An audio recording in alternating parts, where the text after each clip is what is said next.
So we have Hwamanda, a Yes. horn. A horn, in Shona Hwamanda, Bosho, Parapara in Chifenda.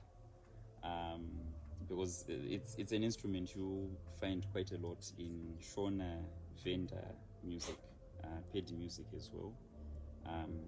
And this is a Noro, like the one of Noro, a kudu. And it's very straightforward. This is how it would be on the head. You cut it off and then you drill a hole. So you have to pace your lips, and then you kind of go like, right? So the right embouchure is needed for the sound to be produced.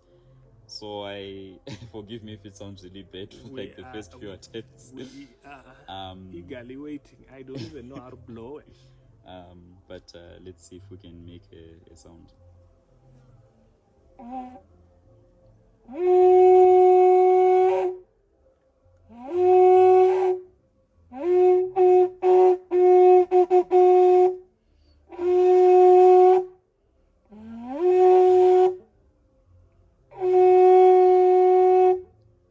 So yeah, we use this instrument in our culture to call a meeting or something like that.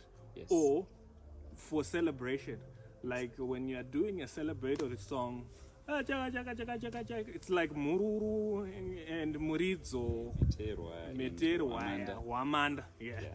So especially where we're from in Karanga culture, when you are playing Mande, something feels incomplete if the Hwamanda is not there. Yeah. So we learned something today.